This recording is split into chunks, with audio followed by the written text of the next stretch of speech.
सभी भाइयों को मेरा नमस्कार। सभी भाइयों को अपने YouTube channel farmer Soni Chaudhary पर हार्दिक अभिनंदन है। भाइयों हम पहुंचे हैं मेरठ।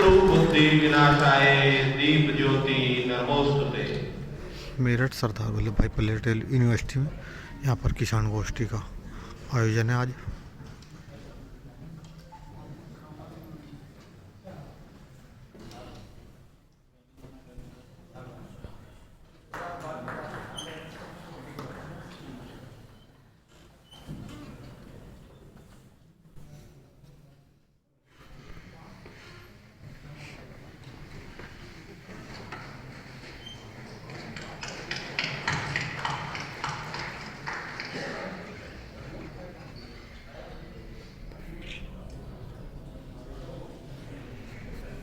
मुख्य अतिथि महोदय अर्थात उपगणनायक महोदय मेरठ का पुष्पगुच्छ देकर स्वागत करने का कष्ट करें।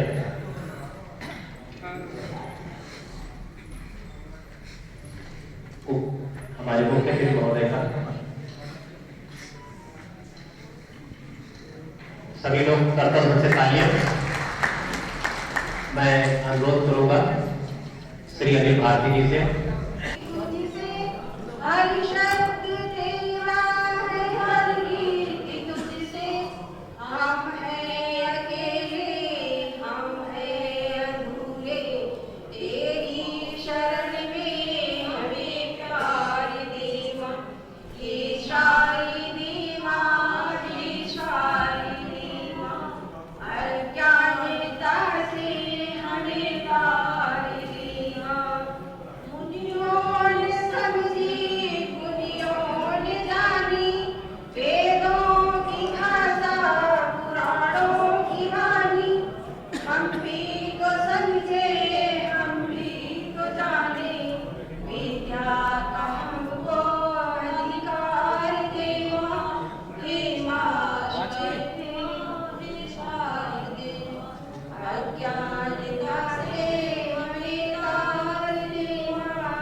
धीरे धीरे हमारे कृषि में रासायनिक उर्वरकों एवं कृत्रिम रूप से बने हुए कीटनाशकों की भरमार से कृषि की उर्वरा क्षमता दिन प्रतिदिन घटती चली गई। आज स्थिति आप सबके सामने व्यवहारिक रूप से है कि जिस प्रकार से उर्वर क्षमता एवं उत्पादकता प्रत्येक फसल की घटती जा रही है, हमारे सामने यक्ष प्रश्न खड़ा हो जाता है कि क्या इसका कुप्रभाव आने वाली पीढ़ियों पर किस प्रकार पड़ेगा। श्रीमान, जिस तरह से अधिकारी और विशेष रूप से गोपाल उपाध्याय जी, आप सभी का आज के इस कार्यक्रम में और किसान भाइयों स्वागत अभिनंदन। जैसा कि अभी संचालक महोदय ने बताया, मैं अपनी थोड़ी सी बैकग्राउंड आपके सामने रखना चाहूंगा कि प्राकृतिक खेती से हम 2016 में जुड़े।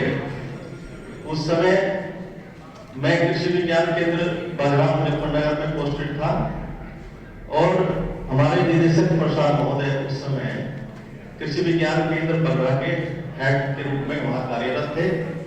तो आपके कुशल निर्देशन में हमने प्राकृतिक खेती पर कार्यक्रम प्रारंभ किया।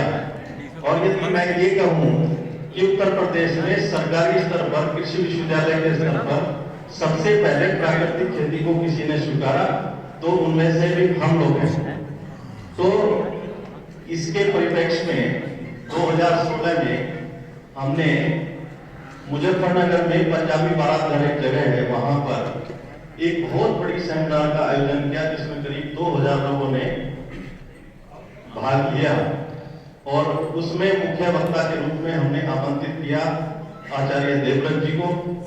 तभी से हम इस प्राकृतिक खेती के कार्य में जुटे हुए हैं। किसान भाइयों, सबके दिमाग में एक ये शंका है कि प्राकृतिक खेती करेंगे तो पैदावार घटेगी।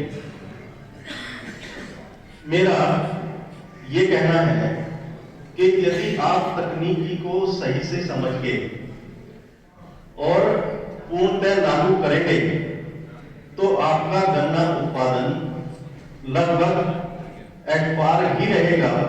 और जो पिछले 2 वर्षों से स्थिति है गन्ने की, तो अब मैं गारंटी के साथ ये कह सकता हूं कि आपका उत्पादन रासायनिक खेती से ज्यादा रहेगा। यदि अभी आप लोगों ने इस साल का अवलोकन किया हो तो COS 13235 किया गया है, उससे आप देखकर अंदाजा लगा सकते हैं कि गन्ने की पैदावार में कोई समस्या नहीं है। और एक बात मैं ये कहूंगा, जितनी ज्यादा समय अवधि की फसलें हैं प्राकृतिक खेती में उतनी ही सफलतापूर्वक किया जा सकता है और रासायनिक खेती से भी कुछ समय बाद अधिक उत्पादन प्राप्त किया जा सकता है। तो अब मैं ज्यादा समय न लेते हुए सीधे गन्ने की प्राकृतिक खेती कैसे प्रारंभ करें, कहां से शुरू करें और क्या क्या इसमें प्रक्रियाएं हम अपनाएंगे, इस पर अपने विचार रखता हूं। तो मेरा उन किसान भाइयों से अनुरोध है जो नए हैं इस क्षेत्र में और वो आज पहली बार इस गोष्ठी में हैं और वो ये चाहते हैं कि मैं प्राकृतिक खेती प्रारंभ करूं, तो शुरुआत कैसे करें। इसके लिए आपको जैसे ही आपकी जो गेहूं की फसल खड़ी हुई है खेतों में, इसकी हार्वेस्टिंग के बाद, इसकी कटाई करने के बाद उसमें आपको 9 फसलों की बुआई करनी है। इस क्रिया को अंग्रेजी में प्री मानसून ड्राई सोइंग कहते हैं और हिंदी में मानसून पूर्व शुष्क बुआई।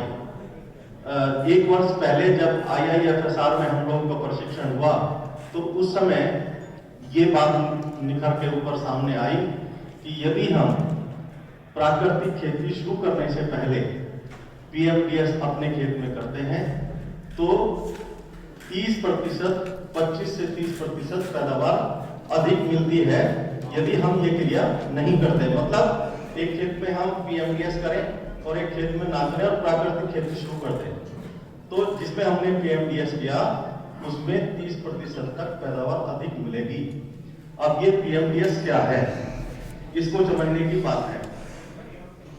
इसमें आपको 9 फसलों का बीज लेना है।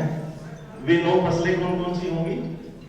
पहली 2 फसलें हरी खाद वाली जैसे सनई और ढैंचा, 2 फसलें दलहनी जैसे उड़द और मूंग, 2 फसलें तेल वाली जैसे तिल और सूरजमुखी और 2 फसलें अनाज वाली जैसे मक्का और ज्वार और 1 फसल गेंदे की।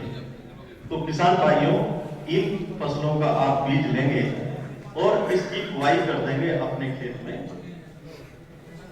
हरी खाद की तरह से। 40-45 दिन बाद इसको खेत में पलट देंगे हरी खाद की तरह से।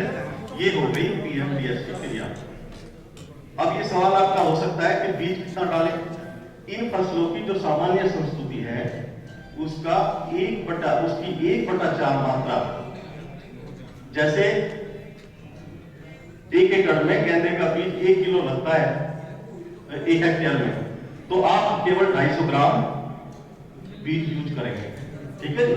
तो इस तरह से आप बीजों का चयन करेंगे और इसकी बुआई कर देंगे।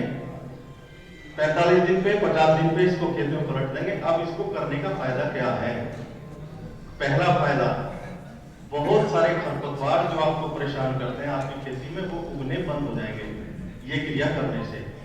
आपकी जमीन रासायनिक खेती से प्राकृतिक खेती करने के लिए तैयार, क्योंकि बहुत सारे लाभकारी जीवाणु खेत में पनप जाएंगे और बहुत सारे हानिकारक जीवाणु खेत से गायब हो जाएंगे।